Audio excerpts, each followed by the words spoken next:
Hello class, this is a continuation of significant figures. Let's recall. So when we say significant figures, these are important values that we consider in problem solving, especially that we're dealing with very large numbers or very small numbers in chemistry. Rule number 1, all whole number are significant. Rule number 2, captive zeros in between non-zeros are significant. Rule number 3, leading zeros, these are zeros at the beginning of the number, they are not significant.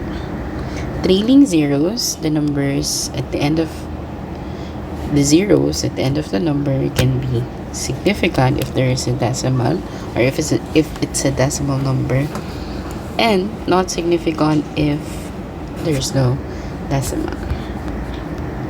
For scientific notation, the value of the n, this one, okay, are all significant. So this is the summary of the rules. Okay, you can practice this one on this slide, and this is work that I provided you. Answer this on your notebook. So this one is identifying the number of significant figures and identify the rule, okay, applied to it. Now let's talk about operations involving significant figures. What will be the rule? Step 1 is that you should know the rule in counting the significant figures, and then next is to remember the rule. We have two. One is addition or subtraction. When we have addition and subtraction, we follow the place value. Okay, so with this, you consider the leftmost significant figures. So what do we mean by that? So for example, you have this value 6.718 plus 39.4. Leftmost would be this. This one is tenths, hundreds, and thousands. The leftmost is the tenths place value. Therefore, final answer, this one will be your normal answer. Final answer must be expressed in tenths place value because again, that is the leftmost. Okay, so you push it towards left. So whichever is the leftmost, so that will limit the number of significant figures for addition and subtraction.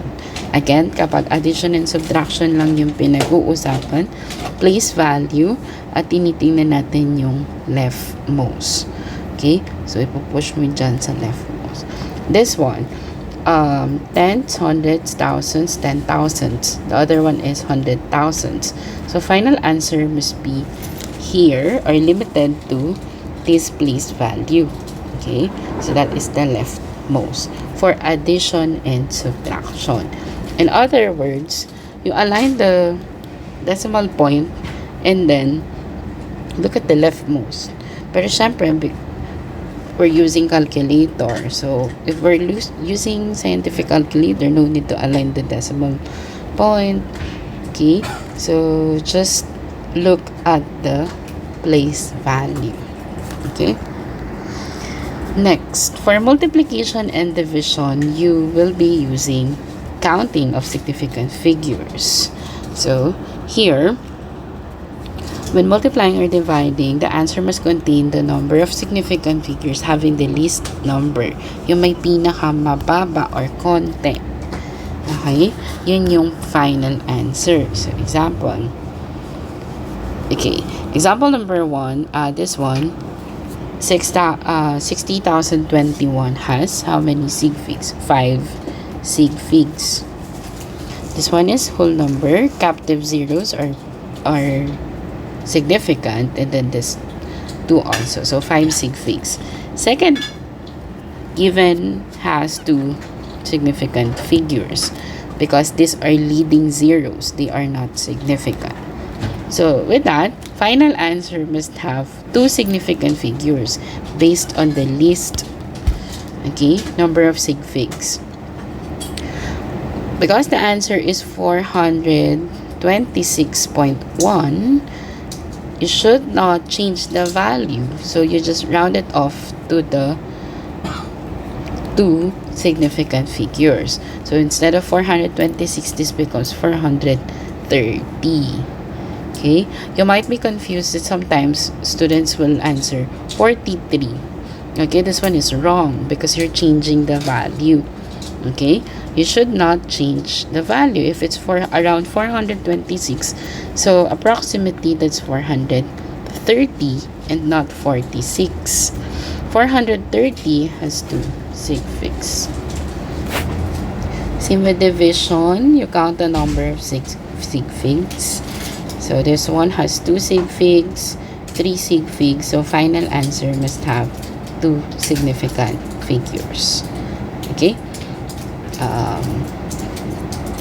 So recall addition and subtraction. We look at the leftmost significant figure.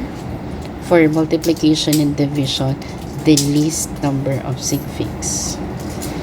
Example, in one experiment, 0.558 gram of element X was found to react with 0.32 gram of Y to form compound C. How many grams of compound C were formed? So basically, you have to add it so that you can find the mass of compound C. So that will be 0.558 grams plus 0.32 grams. Okay, let's align the decimal. So the normal answer, the answer will be, okay, let's align it first properly. 5832. So 878, okay, 0.878 grams. But for the final answer, it should have, okay, limited to the hundredths place value. So that will be 0.88 grams. Okay, because this is addition. Okay, second one, what is the density in gram per cubic centimeter of a 25 to 255 gram of solid metal with a volume of 41 cubic centimeter? You should have a background of density. So density is equal to mass over volume. So you just divide it. So that will be density is equal to 255 grams, which is the mass, divided by 41 cubic centimeter. So let's divide. Calculator. 255 divide 41. This will be 6.2195 and so on. Okay, gram per cubic centimeter. Limit the number of significant figures to the least. This has 3 significant figures. This has 2 significant figures. So final answer must have 2 SigFigs. So final answer will be 6.2 gram per, oops, what happened? Gram per cubic centimeter. Okay, so there. So again, if addition and subtraction, add or subtract leftmost SigFig. In multiplication and division, multiply and divide. You apply the counting of SigFigs, consider the least number. So if the least number, if the number has 2 SigFigs and 5, it should have 2. Okay, so that's the operation involving significant figure. Okay, and last will be the fundamental laws of matter. Okay, so there are 3 fundamental laws of matter. The first one is the law of conservation of mass. This is also patterned or derived from the law of conservation of energy. that mass can neither be created nor destroyed in a chemical reaction. This means that mass is constant. Okay, so what happened to the mass? Say for example, you're burning wood. Wood is coming from living things, so this is made up of hydrocarbons.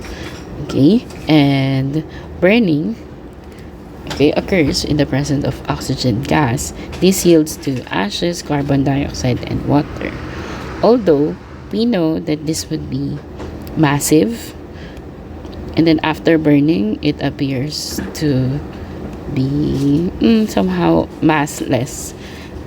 We are still saying that mass is conserved because it is just converted to other form. It can be in the form of gas, it can be in the form of liquid.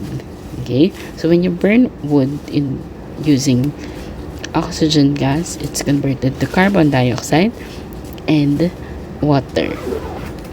So if we count the number of atoms present, that will still be the same.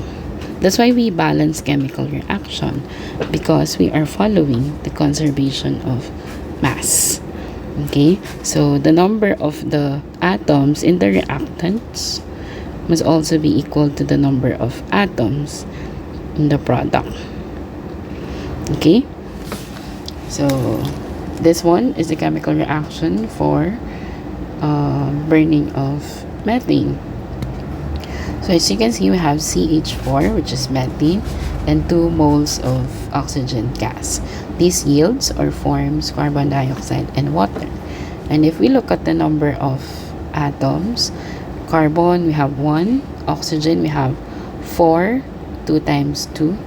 Here we also have 2 and then another 2. So it's still 4 oxygen on both sides. And then 4 hydrogen on both sides. Okay, so we have here equal masses in both reactant and product. Okay, so that is the law of conservation of mass. The second one is the law of definite proportion. So this states that chemical compound contains same element exactly the same proportion by mass. So if we get a sample of water, H2O, okay, even if it's coming from different sources, it will still have this formula, H2O. Water will always be formed, okay, by 2 hydrogen atoms and 1 oxygen atom. So that will always be the definite proportion for a specific compound. Okay, so it will always have the same ratio, definite proportion.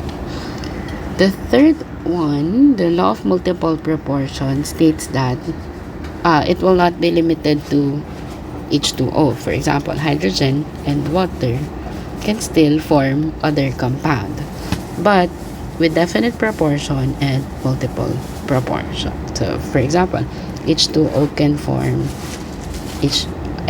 hydrogen and oxygen can form H2O. It can also form hydrogen peroxide. Okay, and so on. But then there will always be a definite proportion and can also have multiple proportion. Another example for carbon. Carbon and oxygen could form carbon monoxide, and it can also form carbon dioxide. So if 2 or more different compounds are composed of the same 2 elements, the ratio of the masses of the second element combined with certain mass will always be a ratio of small whole number. So look at this one. This is 1:2. So that will be multiple proportion. Okay. So those are the 3 fundamental laws of chemistry. Okay, I'll be uploading the instructions later. So for your synchronous task. Bye!